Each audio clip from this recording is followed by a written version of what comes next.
बिस्मिल्लाहिर्रहमानिर्रहीम। अस्सलाम वालेकुम। इरशाद बारी ताला है कि फिर हमने फरिश्तों से कहा कि तुम सब के सब आदम अलैहिस्सलाम को सजदा करो, तो सब के सब झुक पड़े मगर शैतान के वह सजदा करने वालों में शामिल ना हुआ। खुदा ने शैतान से फरमाया, जब मैंने तुझे हुक्म दिया तो फिर तुझे सजदा करने से किस चीज़ ने रोका? कहने लगा कि मैं इससे अफजल हूँ, क्योंकि तूने मुझे तो आग से पैदा किया है और इसको मट्टी से। खुदा ताला ने फरमाया, तुझको ये गरूर है, तू बहिश्त से निकल जा, क्योंकि तेरी ये मजाल नहीं कि तू यहाँ रह कर गरूर करे, तो यहाँ से बाहर निकल, बेशक तू जलील लोगों में से है। कहने लगा, तो खैर मुझे उस दिन तक मौत से मोहलत दे जिस दिन सारी खुदाई के लोग दोबारा उठा खड़े किए जाएंगे। फरमाया, अच्छा मंजूर है, तुझे ज़रूर मोहलत दी जाएगी। कहने लगा, चूँकि तूने मेरी राह मारी तो मैं भी तेरी सीधी राह पर बनी आदम के गुमराह करने की ताक में बैठा रहा करूँगा। तू सही फिर इनके आगे से, उनके पीछे से, उनके दाने से और उनके बाएं से, गर्ज हर तरफ से इन पर आ पड़ूंगा, उनको बहकाऊंगा, तो इनमें से बेहतरों को शुक्रगुजार नहीं पाएगा। खुदा ने फरमाया, यहाँ से बुरे हाल में रांदा होकर दूर निकल जाए। इन लोगों में से जो तेरा कहना मानेगा तो मैं यकीनन तुम और इन सब से जहन्नम को भर दूंगा। शैतान ने एक अंसर को दूसरे अंसर पर क्यास करने में गलती की, और गलती की वजह यह है कि उसने सिर्फ इल्लत मादी का ख्याल किया और इल्लतों का ज़रा भी लिहाज ना किया, हालांकि उसको सबसे पहले इल्लत फ़ाइली का लिहाज करना था कि खुदा ने फरमाया था कि मैं अपना दस्ते कुदरत से बनाया है। इसके बाद इसको इल्लत नमाई पर नज़र डालना था कि खुदा ये फरमा चुका था कि मैं अपना जानशीन बनाने वाला हूँ। जिसको खुदा ने खुद बनाया हो और अपना जानशीन करार दिया हो, उससे बेहतर दूसरा कौन हो सकता है?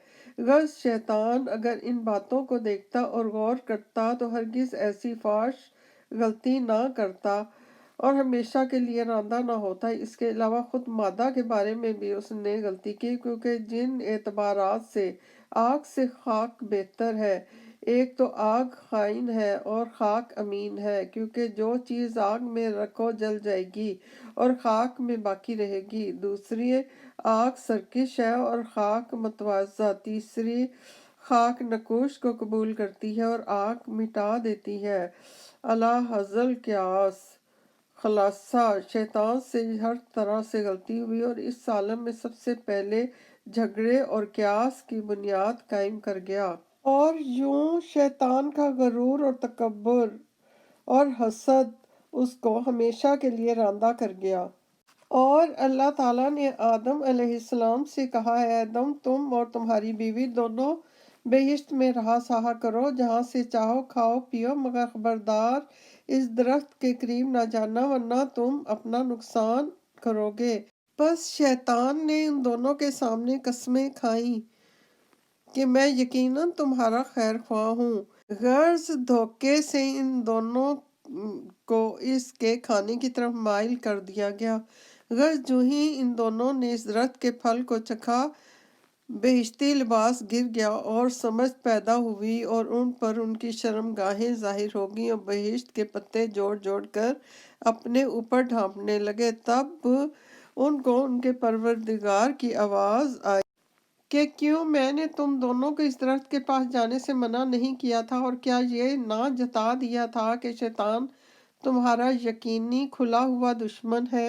धोखे का सबब ये हुआ कि इन लोगों ने कभी किसी को झूठी कसम खाते ना देखा था, ना सुना था। इसी वजह से बावर कर लिया कि इतनी बड़ी कसम खुदा की कोई झूठी क्यों कर खाएगा।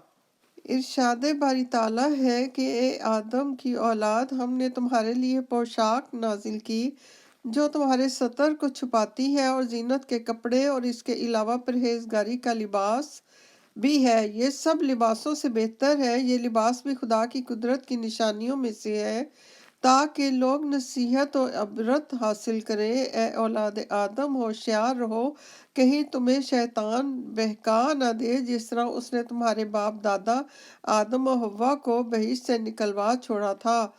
اسی نے ان دونوں سے بہشتی پوشاک اتروائی تاکہ ان دونوں کو ان کی شرمگاہیں دکھا دے۔ وہ اور اس کا کنبہ ضرور تمہیں اس طرح دیکھتا رہتا ہے کہ تم انہیں نہیں دیکھنے پاتے۔ ہم نے شیطانوں کو ان لوگوں کا رفیق قرار دیا ہے جو ایمان نہیں رکھتے۔ اس سے کوئی خاص کپڑا مقصود نہیں ہے، معلوم ہوتا ہے کہ بلکہ باطنی صفت اور لفظ لباس استعارتاً ہے، کیونکہ جس طرح ظاہری لباس کسی قدر جسمانی عیوب کو چھپاتا ہے، اسی طرح پرہیزگاری سے باطن کے عیوب اور بد اخلاقیاں دور ہوتی ہیں۔ اسی وجہ سے ایک حدیث میں ہے کہ لباس سے مراد وہ کپڑے ہیں جو تم پہنتے ہو، اور ریش سے مراد وہ مال و متاع ہے، اور لباس تقویٰ ہے، عفت، کیونکہ صاحب عفت کا ستر ظاہر نہیں ہوتا اگرچہ برہنہ ہو، اور بدکار کا ستر ظاہر ہو جاتا ہے اگرچہ وہ کپڑے بھی پہنے ہوئے ہو۔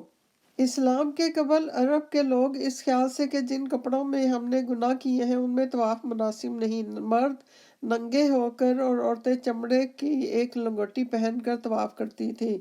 چنانچہ بنی عامر قبیلہ کی ایک عورت کے مشہور شعر کا ترجمہ یہ ہے کہ آج کچھ یا کل پردہ فاش ہو جاتا ہے، اور جو چھپا رہتا ہے اسے میں حلال نہیں جانتی اور اسے طواف کے لیے صحیح نہیں سمجھتی۔ مقصود یہ ہے کہ تمام اعضاء کھول کر طواف کرنا چاہیے۔ غرض جب اسلام آیا اور روک تھام ہوئی تو کہنے لگے ہمارے باپ دادا یوں ہی کرتے آئے ہیں اور خدا نے یہی حکم دیا ہے۔ اس کے جواب میں اللہ تعالیٰ نے ارشاد فرمایا، اور وہ لوگ جب کوئی برا کام کرتے ہیں تو کہتے ہیں کہ ہم نے اسی طریقے پر اپنے باپ داداؤں کو پایا اور خدا نے بھی یہی حکم دیا ہے۔ اے رسول، تم صاف کہہ دو کہ خدا ہرگز برے کام کا حکم نہیں دیتا۔ کیا تم لوگ خدا پر افترا کر کے وہ باتیں کہتے ہو جو تم نہیں جانتے؟ اے رسول، تم کہہ دو کہ میرے پروردگار نے تو انصاف کا حکم دیا ہے۔ حضرت جعفر صادق علیہ السلام سے منقول ہے کہ آپ صلی اللہ علیہ وآلہ وسلم نے فرمایا، دو خصلتوں سے بچو کیونکہ اس میں جو بڑا ہلاک ہوا، اور ایک تو اپنی رائے سے فتویٰ دینا اور دوسرے فرما برداری اس کی کرنا جسے جانتا نہ ہو۔ تیسرا یہ کہ آپ غرور نہ کریں، پروردگار عالم نے تمام بدکاریوں کو خواہ ظاہری ہو یا باطنی اور گناہ کو اور ناحق زیادتی کرنے کو حرام کیا ہے، اور اسی وجہ سے کہ تم کسی کو خدا کا شریک نہ بناؤ جس کی اس نے کوئی دلیل نازل نہیں فرمائی ہو، اور یہ بھی کہ بے سوچے سمجھے بوجھے خدا پر بہتان نہ باندھو، اور ہر گروہ کے ناپید ہونے کا ایک خاص وقت ہے۔ جب اس کا وقت آ پہنچتا ہے تو ایک گھڑی پیچھے رہ سکتے ہیں اور نہ آگے بڑھ سکتے ہیں۔